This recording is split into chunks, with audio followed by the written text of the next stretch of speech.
Good afternoon and welcome to Live Healthy Miami Gardens Facebook Live weekly health and wellness series brought to you by the City of Miami Gardens, Live Healthy Miami Gardens. Our goal is to bring our community information and resources to help us make the healthiest choices possible for ourselves as a Miami Gardens community and our families. My name is KeTia Harris. I'm Community Health Data Specialist at JTCHS Community Health System, Program Manager of our Breastfeeding Touchpoint Program based out of Miami Gardens, member with Live Healthy Miami Gardens, and your host for today. So, Live Healthy Miami Gardens was born from the realization that although health is largely influenced by our individual choices, the conditions in the communities where we live, learn, work, worship, and play are also major contributing factors to the racial and ethnic health disparities and healthcare disparities faced, as well as our overall ability to make healthier choices. We know that these conditions are systemic, historical, and continue to impact us as communities of color as a whole here and now. Live Healthy Miami Gardens is a community initiative and part of the city's efforts to address these conditions and reduce poor health outcomes through the transformation of policies, our environment, and the healthcare system overall, making the city of Miami Gardens a healthier place to be. So joining us today is Casey Merchant, founder of Art My Words and the Inspire Me to Learn initiative, director of product development and co-founder with wife Dr. Kendra Merchant and two other husband-wife duos of Magna Brain, as well as advisor and honoree of the Fatherhood Task Force of South Florida, which seeks to engage and empower fathers. He has also volunteered with us with the Reading Pals, Black Child Development Institute, and several other organizations throughout Broward County and Miami-Dade County. He and his wife are also parents of two beautiful children, Kyle and Chloe. And Chloe, who is graduating today. Congratulations, girl. So thank you for joining us, Casey. This is our Father's Edition for Father's Day for Breastfeeding Masterclass. And I give the floor to you. Thank you for joining us. Can you tell us a little bit more about yourself? Oh, thank you, Katia. Thank you for having me. And it's a pleasure to be here sharing with you and the community of Miami. Um, Fathers are important. And so, as a father myself, married with two kids, 16 and 11 years old. And my daughter, like you said today, Chloe, she's graduating from elementary. I cannot believe it. I can still remember that new baby smell. So yes, I am one of the co-owners of Magna Brain. It's an educational learning resource company. We make educational learning games that improve reading skills, writing skills, critical thinking skill, math skills, social skills. We also provide workshops for schools and for parents to help them learn and apply some of these strategies and these best practices to improve the outcome for their children. And so I'm very passionate as a social entrepreneur because I know the impact that when kids are doing well in school, and especially with the data we have now about kids falling behind by third grade and the serious implication it have on them graduating high school, is very important that we get the word out to parents that yes, you can get involved. You don't have to be a teacher. You don't have to be an educator. You don't have to have a degree to feel like you can be involved in your child's educational and learning development. So again, just happy to be here and just proud to be able to also represent the Fatherhood Task Force here in South Florida and in Miami as well. The great work that they do in terms of supporting fathers and making sure that resources are there in the community, but more importantly, that we're advocating for fathers and that they also have a voice at every table that addresses our community. And we appreciate you for that. Thank you again, Case, for everything that you're doing and your involvement with these different areas between Magno Brain, Fatherhood Task Force, and all of the other initiatives. Now, some of the commonality between what you offer with Magno Brain, what you offer with Fatherhood Task Force, and everything else is are the first steps taken in ensuring that these policy systems, settings, and resources are designed and are in place to create the best developmental outcomes for the family and especially children involved. Why is that important to you? Okay, so like I said, as parents, we come into this not knowing a lot, right? So it's pretty much learning on the job, right? But one of the things as it pertains to learning and development, most of us as parents don't know much about how our child brain develop. We take our child to the doctor, to the pediatrician. They measure them. They test them for different things. They give them vaccines. But nobody really talk about how the child is developing from a cognitive standpoint and how does that impact and what is the impact it has on learning and development. Mhm. Now we know about autism and different um, learning disability. But what if the child don't show any signs of any learning disability, right? It Mhm. doesn't mean that the child does not need to be supported and encouraged and facilitated in terms of their learning and development. And the more the parents are engaged in that process, is the better the outcome for the child. So we always try to encourage parents, and the reason why we develop our learning resources because they are all games. So we simplify the process, we simplify the engagement experience for the parent so they don't feel overwhelmed and the child don't feel like they're back in a classroom. So when they're at home engaging with mom and dad and the family, it's about having fun, but they're also learning at the same Getting time. that learning, yeah. Yeah, that's amazing. So you're also involved with Breastfeed Miami, and were one of the many instrumental figures in the success of last year's Out of Breastfeeding exhibition. One of the things highlighted and prioritized in the curating of that exhibition, as you know, was the presence and involvement of dad in the breastfeeding experience. What does this look like ideally, or what has this looked like the breastfeeding experience where dad is involved? Well, I was truly happy to be a part of that experience last year. I was actually blown away from the creativity of the community and just to see the amazing art that depict um, a mother nurturing her newborn, and some of the depiction actually had dad there in a supporting role. So again, when we think about breastfeeding, right, usually think about the child latching up onto the mother's breast, and that's how the child gets sustenance for some time of their early development, right? Hmm. But like I stated to you, as a stay-at-home dad, my wife at the time when we had our first child was just about finishing her master's, going on to her doctorate, and so she didn't have the luxury of staying home with him. So I was the one who was at home. So one of the terms I learned last year, I've never used that term before, but I learned it. It's called chest feeding. So Hmm. when you talk about the father being involved now, you will talk about chest feeding, not breastfeeding. So what Hmm. is chest feeding? The chest feeding is pretty much the father and mother, they extract the milk, whether they're using a pump or they're using natural ways to express the milk and store it in appropriate storage containers, and they freeze that, Hmm. and then the mother or the child will have stockpiles of these little packet of milk to be given to the child when mom is not at home.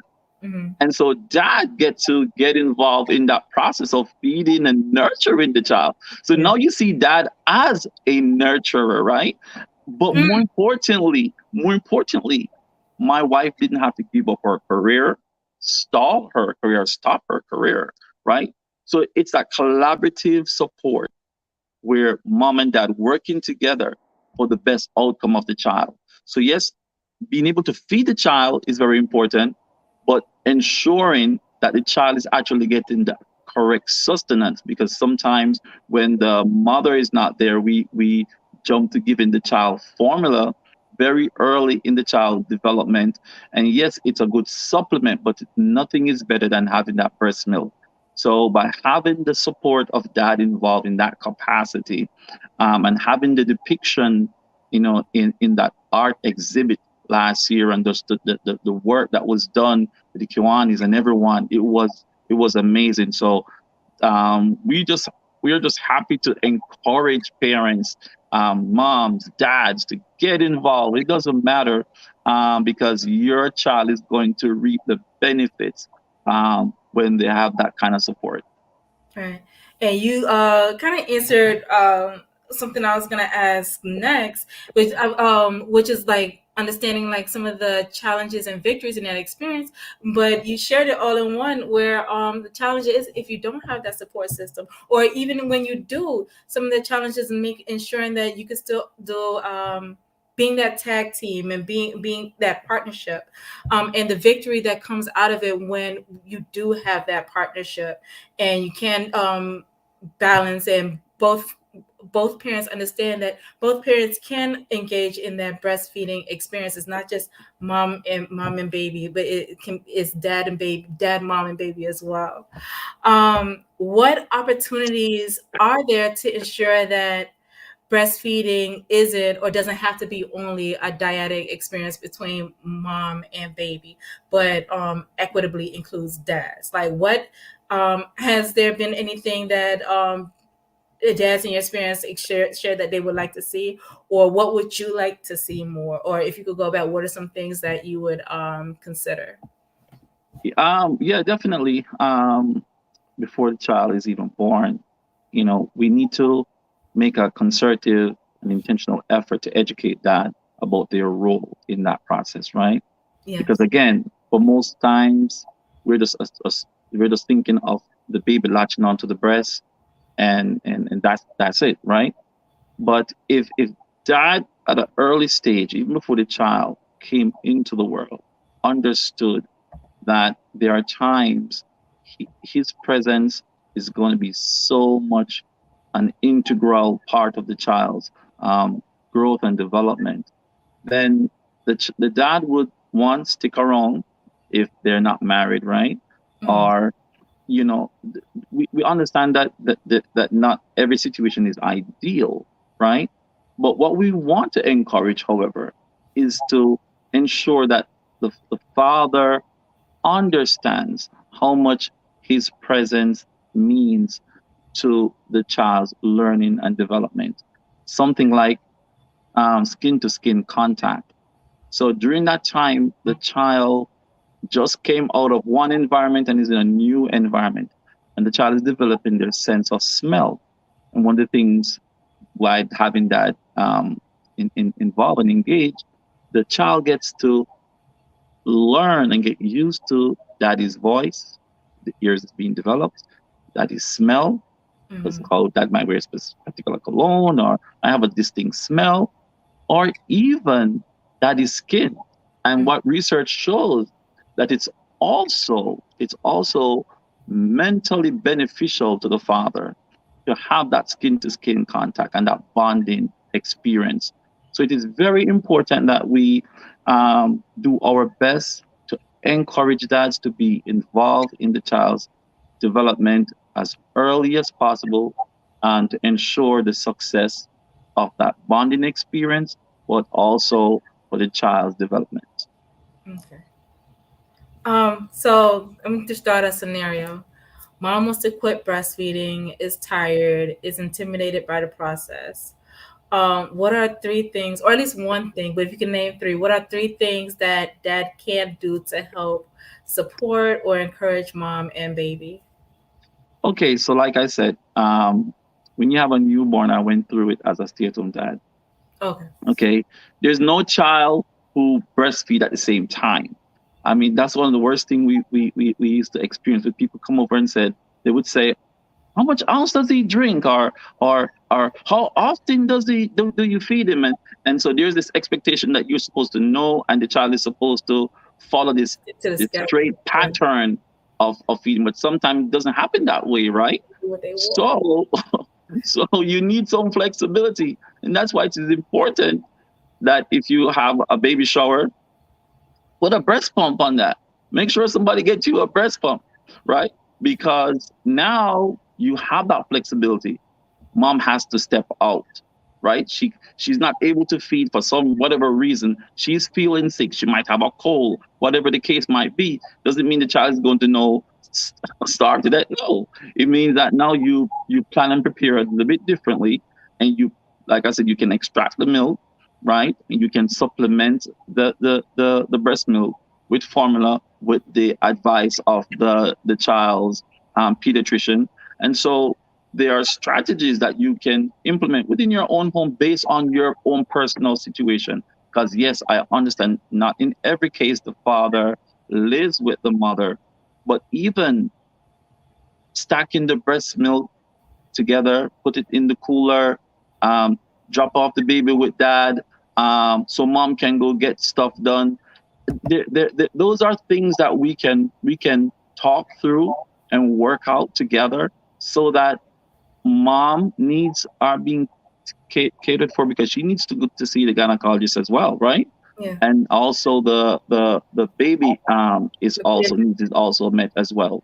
So like I said, it's very important that we ensure that dads understand their role and the success that they're all going to reap when the child have this nucleus of support.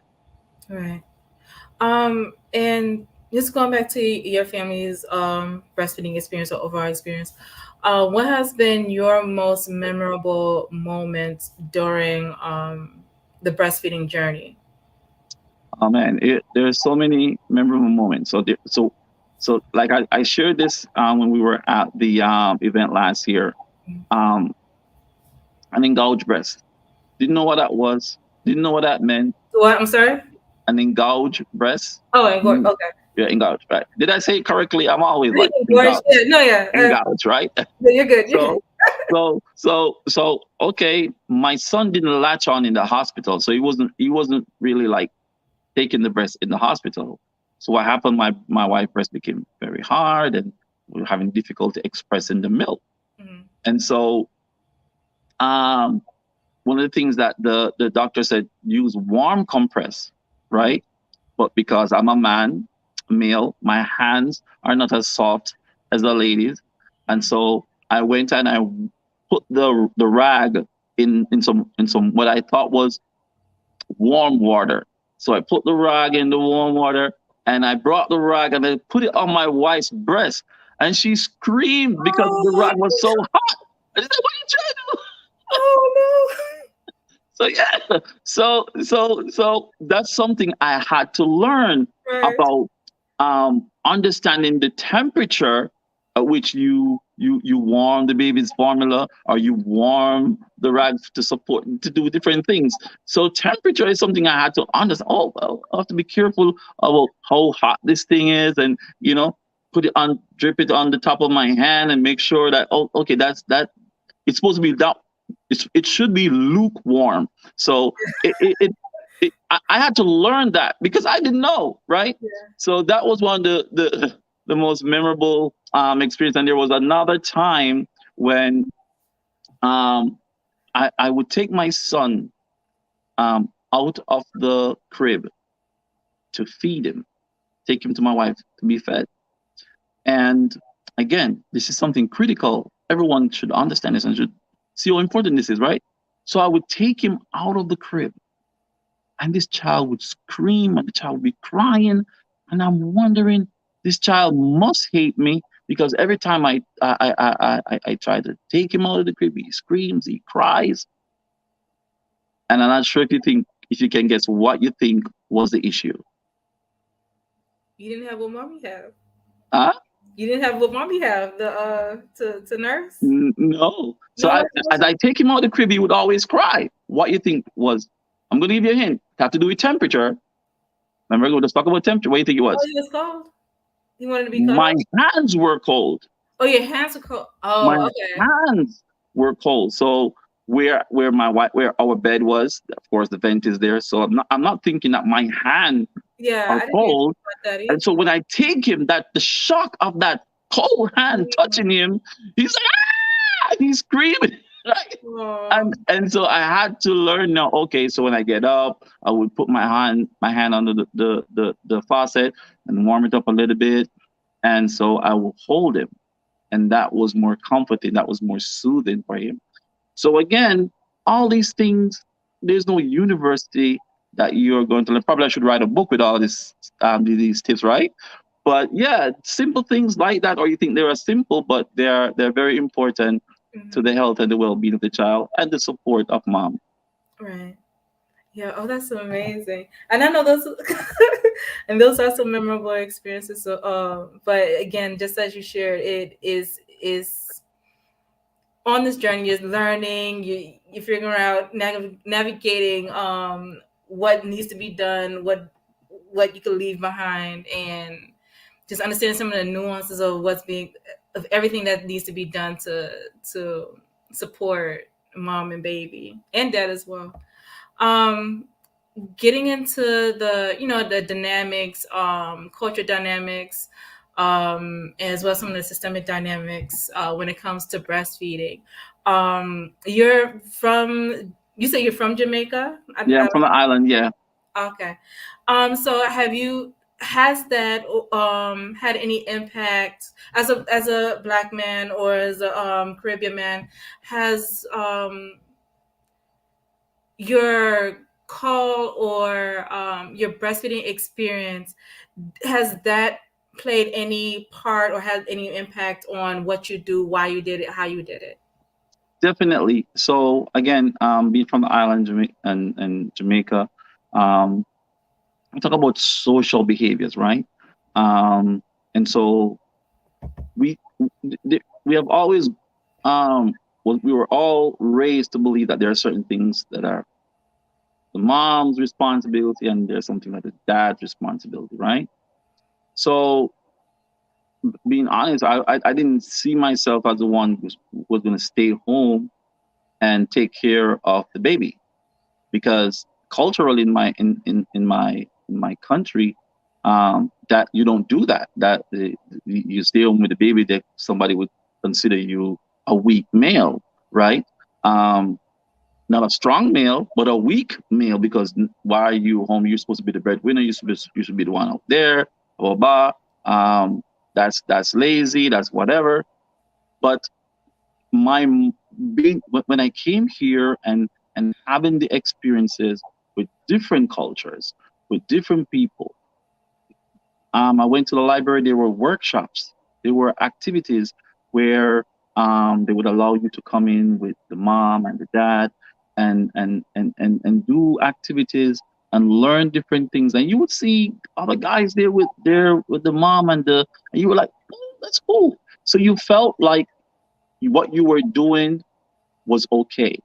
And so that's one of the things, especially as black male, we have this um, idea that we should always be tough because we grew up in very rough neighborhoods and very tough situations. So this toughness and this harshness that we persona that we must always have is something that I for myself had to dismiss Mm-hmm. and become the most gentle, the most nurturing, the most pleasant, the most joyful person around my child, the way I It was an spoke. unlearning and relearning process. Yeah, and just throwing out a lot of the stuff that I grew up seeing in my own country as just nonsense, right?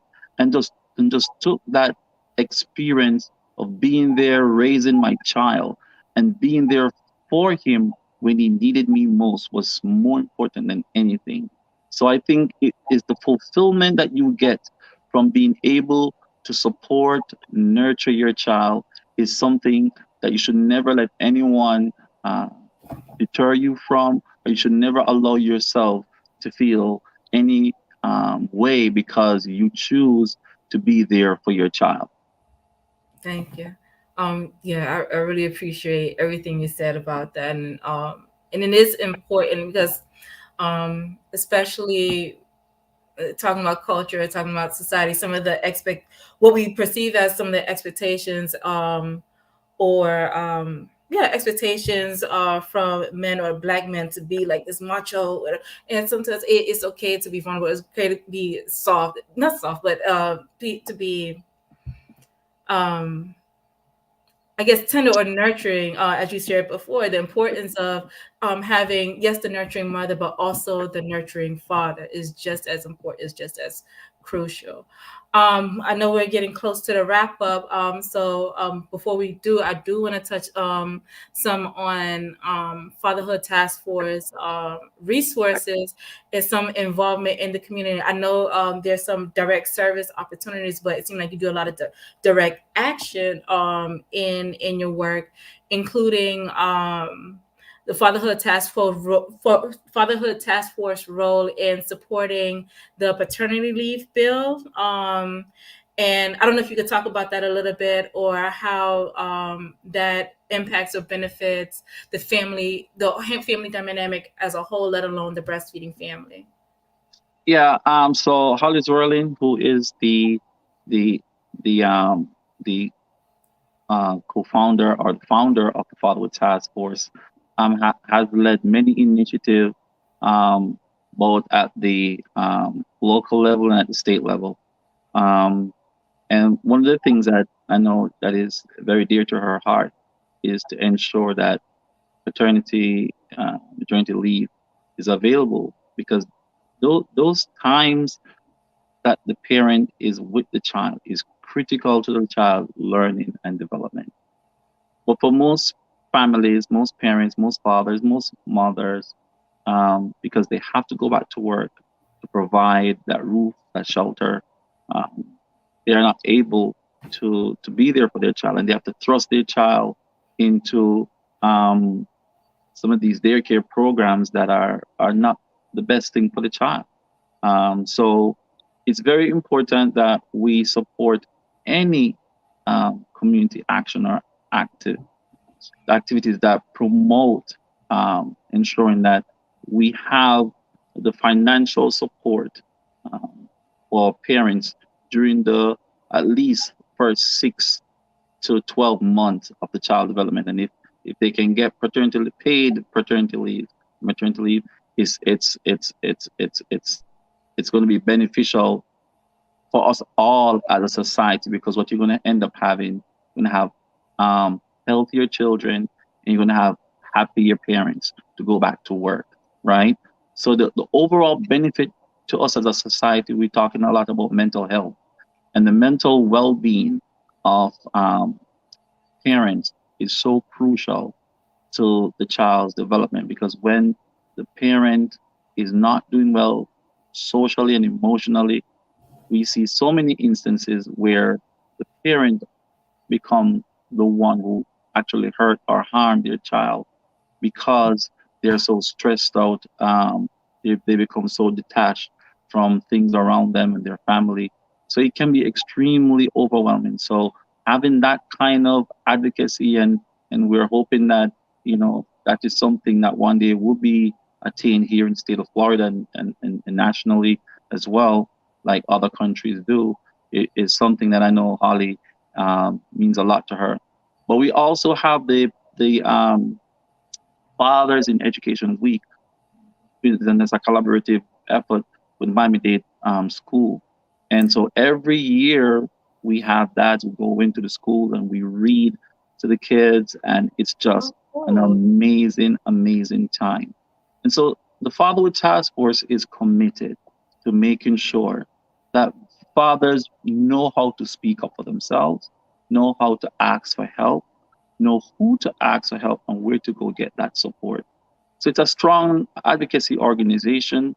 There's a lot that we try to do in the community in terms of providing information and resources.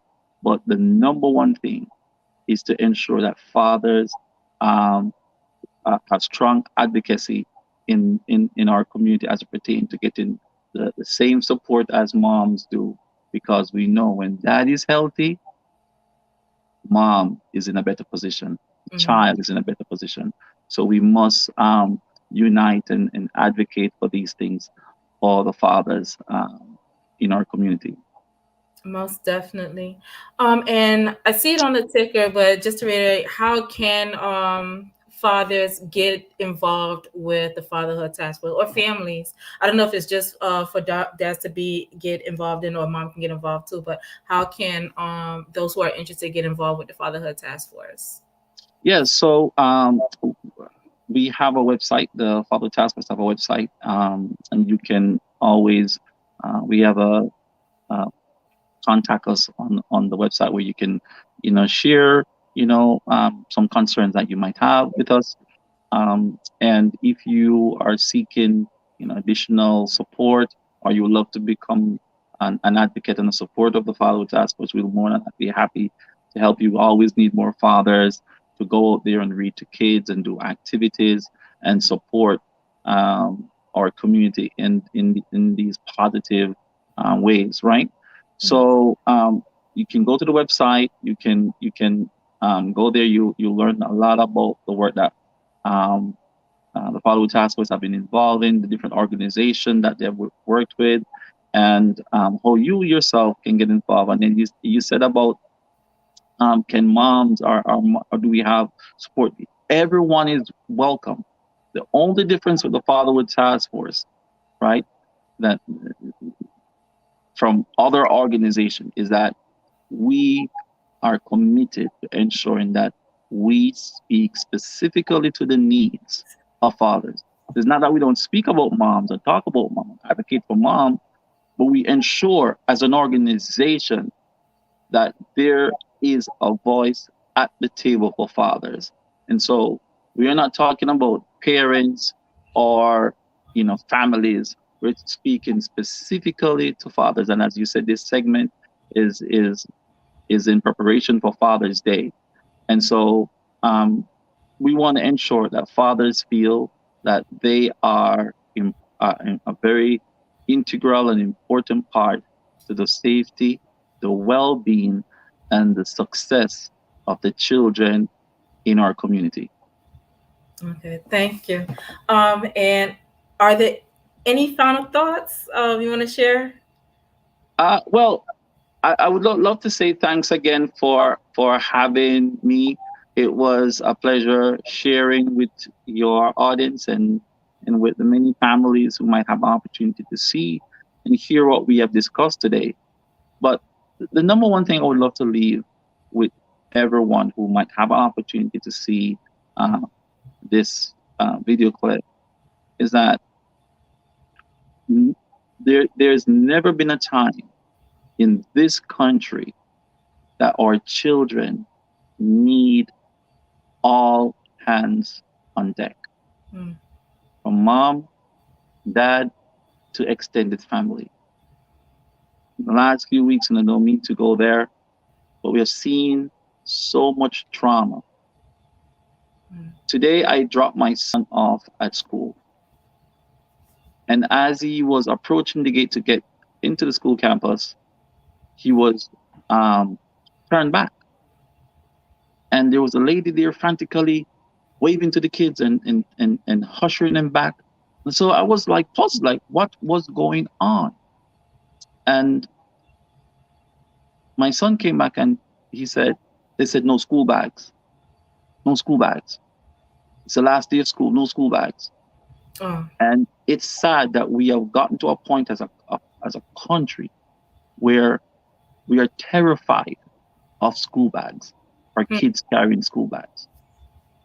And so it is my hope, it's going to be my fight, it's going to be my commitment to ensuring that we create positive learning experience for our children, positive learning environments for our children, not just on the campuses of our school, but all around our community, from our homes to our place of worship to our place of entertainment, wherever we go. We must ensure that our children feel and believe that they are in the safest country in the world. And right now, we're failing to do that. Mm. So there's a lot of work to be done. So Mm. come on, everyone, let's go out there and make a positive impact in the life of a child. And so I'm just happy to be a part of that experience. Beautifully said. And thank you again, Casey, for everything that you do. Thank you for joining us today. Again, information about the Fatherhood Task Force is in the ticker. website as well as phone number to get involved, get connected, as well as check out magnobrain.com for some amazing, fun, interactive, and educational games. Um, Thank you all for joining us today.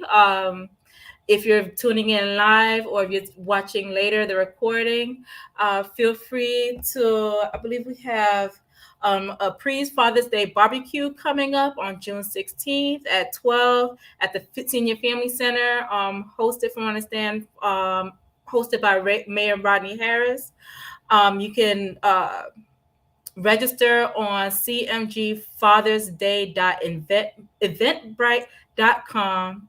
And again, follow Live Healthy Miami Gardens here on Facebook and YouTube, where we also go live every Tuesday at 3 o'clock p.m. We're also on Instagram, Twitter, and at livehealthymiamigardens.com, offering more health content and resources. So thank you all. Again, Casey, I can't thank you enough. I'm looking forward to next steps. And everyone, just have a good day and have a good day. Thank you, KeTia, for having me. Thank you, guys. All the best to everyone. Bye. Happy Father's Day Bye. to all the fathers. Thank you.